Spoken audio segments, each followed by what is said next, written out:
Olá pessoal, tudo bem? Deus te abençoe de forma poderosa, em nome do Senhor Jesus. É um imenso prazer estar com vocês mais uma vez para essa reflexão espiritual, a fim de colaborar com o teu crescimento espiritual para com Deus. Amém? Já peço que, se você não é inscrita no canal, se inscreva, né? Compartilhe as mensagens e dê o seu like. Todo esse contexto será de suma importância para que a plataforma do YouTube entenda que nosso conteúdo é relevante e o principal, o número máximo de almas sejam abençoadas e alcançadas com a palavra de Deus. Então vamos à reflexão de hoje, pessoal. Está no livro de Jeremias, capítulo 10, Jeremias capítulo 11, versículos 14. É apenas um versículo, mas é algo poderosíssimo. Vamos em frente. Diz o seguinte: Tu, pois, não ores por este povo, nem levantes por ele clamor, nem oração, porque não os ouvirei no tempo em que eles clamarem a mim, por causa do seu mal. Olha que forte, pessoal. Aqui é o próprio Deus falando através do profeta Jeremias na época. Eu vou repetir. Tu, pois, não ores por este povo, Jeremias. Jeremias, nem levantes por ele clamor, nem oração, porque não os ouvirei no tempo em que eles clamarem a mim, por causa do seu mal. Então, Deus aqui ele se encontrava exatamente insatisfeito com o seu povo naquela época. Por quê? Porque as pessoas tinham a coragem, tinham a audácia, mesmo sabendo dos muitos feitos, dos prodígios e milagres que Deus havia feito com os seus antepassados, né? Com Abraão, Moisés, enfim. Ou seja, o povo ainda tinha a audácia de adorar outros deuses, prestar cultos para outros deuses ou simplesmente, em outras palavras, passaram a confiar na própria força do próprio braço ou exatamente a viver totalmente contrário à palavra de Deus. Então, hoje você pode fazer análise do porquê que talvez você e eu, né? Ou muitas pessoas que se dizem cristãos, evangélicos, crentes, não importa a denominação, não importa o título eclesiástico, não interessa. Isso para Deus e no mundo espiritual não tem peso e importância nenhuma. Quem você é ou deixa de ser aqui embaixo, pertencente ou não a um grupo. O que é considerado, pessoal, no mundo espiritual é exatamente a maneira pela qual eu e você cultivamos a obediência da vivência na palavra de Deus. Tanto que na volta do Senhor Jesus, ou quando a igreja foi arrebatada, ou quando estivermos ante ao tribunal de Deus para prestarmos contas, não haverá ali uma cancela, uma catraca, não haverá ali uma fila. Aqui são pessoas da Igreja Batista, Assembleia Universal, Católica, Messiânica, Budista. Não haverá nada disso, pessoal. Cada um será julgado conforme os seus atos. Ou seja, por que muitas pessoas hoje, estando dentro de uma igreja ou não têm as suas orações respondidas, não têm seus clamores respondidos, sendo que está escrito também que Deus, antes que clamássemos, Ele nos responderia. E ainda falando, Ele já atenderia, também estaria ouvindo. Mas por que então que muitos que se dizem cristãos não têm as suas orações respondidas? Por dois grandes motivos.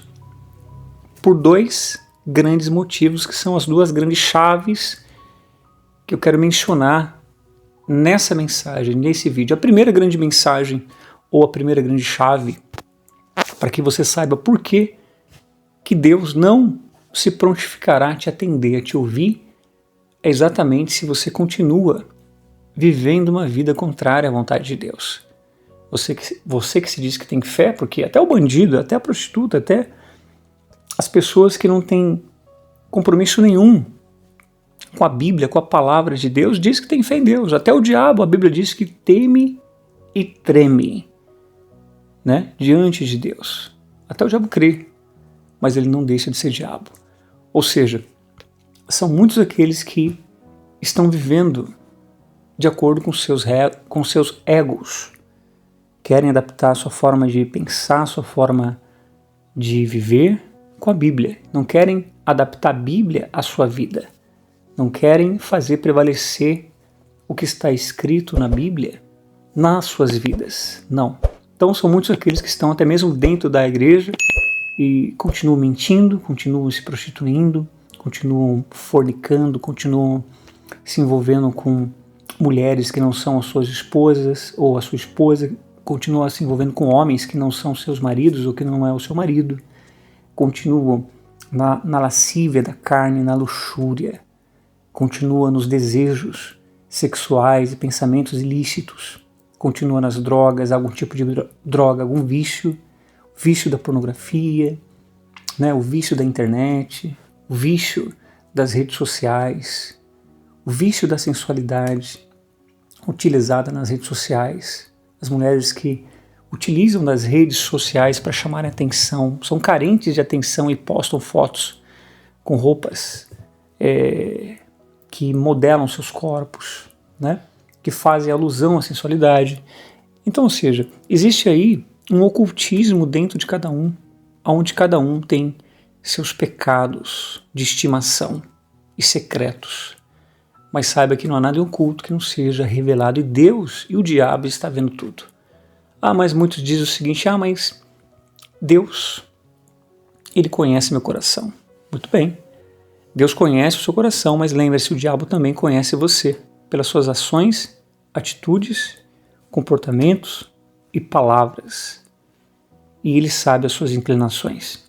Então é por isso que nessa época aqui, Deus ele deixou muito bem claro: não os ouvirei no tempo em que eles clamarem a mim por causa do seu mal. Ou seja, qual é o mal que você tem praticado contra Deus? Né? Mas ninguém pode fazer mal para Deus. Não é nesse sentido. Quando aqui diz por causa do seu mal, é exatamente o tipo de atitude, comportamento, pecado que você tem feito contrário, oposto à vontade de Deus, desagradando a Deus. Enquanto que no passado essas pessoas trocaram a Deus por outros deuses, hoje você pode trocar Deus também por outros deuses. Pode ser que você não adore uma imagem, né? Pode ser que você não adore uma pessoa, pode ser que você não adore qualquer outra coisa que se torne seu ídolo. Mas quando você peca e vive no pecado, na prática daquilo que é ilícito, contrário à vontade da palavra de Deus, você está também fazendo como esse povo do passado, né? Fazendo mal, né? Ou seja, vivendo conforme totalmente contrário à vontade de Deus. E existe a segunda classe de pessoas que talvez não tenham suas orações ainda respondidas, porque Deus ele permite que a gente passe por desertos, pelo silêncio dele, né? Para exatamente nos levar à confiança, à perseverança, né? À maturidade espiritual, à perseverança, para que então alcancemos uma comunhão, uma estrutura sólida, né, espiritual, de intimidade espiritual e profunda com Deus. Para após aprovados nesse processo, ele vem então confiar aquilo que ele já preparou para que tomemos posse a fim de glorificá-lo mais e mais neste mundo passageiro. E o principal, pessoal, é que somente a última classe de pessoas que se manterem essa fé galgarão a vida eterna. Porém, a primeira classe, se você insistir nos seus erros, nos seus pecados, sejam eles exteriores, né, através das suas ações, usando seus olhos, pensamentos, usando seu corpo para o pecado, usando seus membros para o pecado, ou pecados interiores, que são os ocultos em seu coração, na sua mente, né? A mágoa, o ressentimento, o ódio, a malícia, né? E tudo aquilo que você sabe que faz mal para a tua alma e que é contrário a Deus. Se você insistir nisso, você morrendo, você vai para o inferno. Isso aí é nítido, não porque eu estou falando, mas porque é bíblico, né? Porque o salário do pecado é a morte. É bíblico. Então que você possa adquirir temor com essa mensagem e independente da classe de pessoas que você esteja, o que você se encaixe, né? Saiba que Deus, Ele com certeza quer nos ouvir e abençoar como Ele promete, mas Ele só vai ouvir, só vai atender aqueles que de fato estiverem no centro da vontade dEle e que perseverarem, confiarem até o fim. Amém? Espero que essa mensagem tenha te edificado. Não deixe de compartilhar com aqueles que também precisam. Que Deus te abençoe de forma poderosa, em nome do Senhor Jesus, aonde quer que você esteja. E até uma próxima.